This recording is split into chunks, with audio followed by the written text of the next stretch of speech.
واش هو هذا الأداء المنتخب المغربي اللي غادي يفوز بكأس إفريقيا أم أن هذا المستوى مقصود من والد الركراكي؟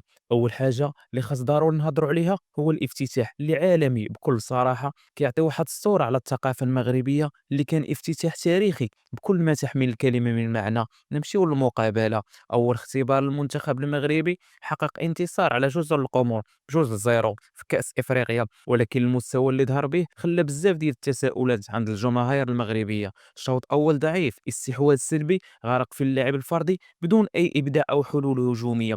واش المنتخب غادي يتحسن مع توالي المقابلات؟ قبل ما نبداو ما تنساش تشترك معنا في القناة. يلا نبداو على بركة الله. التشكيلة اللي دخل بها وليد الركراكي في حراسة المرمى أكيد ياسين بونو، وفي قلبي الدفاع تواجد نيف أكرد ورومان سيس، وكظهير أيمن نصير مزراوي، وكظهير أيسر تواجد أنس صلاح الدين، وفي خط الوسط كنلقاو أمرابط، وقدامه كنلقاو العناوي وأناحي، وفي الجناح الأيمن إبراهيم دياز، وكجناح أيسر الصابيري، وكقلب هجوم الرحيمي. التشكيلة كانت متوقعة باستثناء لاعب أو لاعبين. أول 10 دقائق كان استحواذ سلبي من المنتخب المغربي، كانت فرصة خطيرة من الرحيمي في هذه اللقطة، ولكن الخصم قرا الهجمة من وراها بدقائق قليلة. إبراهيم فضل المهارات الفردية ديالو قدر يراوغ وتحصل على ضربة جزاء في وقت مبكر، ولكن سفيان الرحيمي ضيع بيلانتي والحارس كيتصدى. والغريب في الأمر أن سفيان دائما كيسجل ضربات الجزاء، وفي ربع الساعة الأولى صاب لينا سيس في وقت مبكر من المقابلة حيث كانت مرتدة ديال جزر القمر، ووليد قرر يعوضه بجواد الياميق. وفي الدقيقة 19 تمريرة بينية من الخصم اللي قدر يتفوق على بونو، وكانت هذه الفرصة تسلل. وفي الدقيقة 25 عرضية من السيباري، ولكن ما كاينش الإنهاء من لاعبي المنتخب، وضاعت هذه الهجمة. وفي النصف الأول من الشوط الأول ما شفناش شي أداء من المنتخب المغربي، استحواذ سلبي على الكرة. فكرة وليد هي الاعتماد على العرضيات نحو منطقة الجزاء اللي ما قدرناش نتفوقوا فيهم. كيبقى التساؤل واش هذا الحل هو اللي حاطه الركراكي في هذا الماتش، وغادي نلقاو صعوبة مع المنتخبات اللي كدير بلوك با، أي المنتخبات اللي كترجع للور وكتكتل دفاعيا، حيت ما قدرناش نخلقوا فرص كثيرة للتسجيل، وكنلقاو صعوبات كبيرة في الوصول إلى المرمى الخصم. سال الشوط الأول بدون حلول، ومع بداية الشوط الثاني استمرت فكرة وليد هي الاعتماد على العرضيات نحو منطقة الجزاء. كنا نقدر نجيبوا منها الهدف الثاني، عرضية من أنس صلاح الدين، والعناوي ما تحكمش في الكرة بشكل أفضل.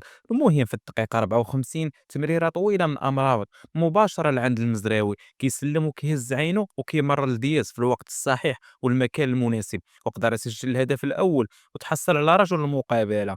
وفي الدقيقة 57 أنس صلاح الدين كيقطع الكرة وكيمشي في هجمة خطيرة باش نماركو الهدف الثاني، ولكن أناحي كيتسرع وكيضيع لنا فرصة. وفي هذه اللقطة شفنا خطأ من نيف أكرد كان غادي يكلف علينا الهدف لولا تدخل بونو.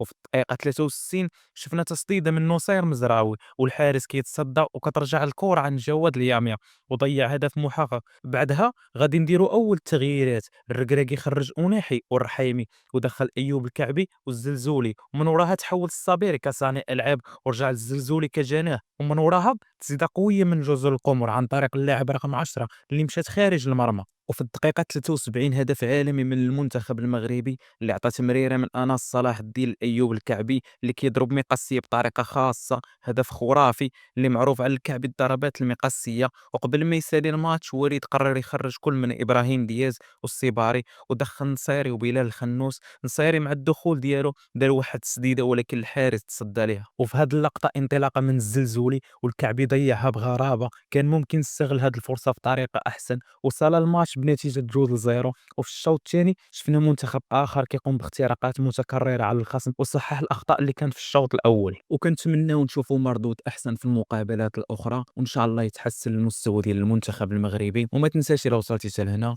تشارك معنا في القناة.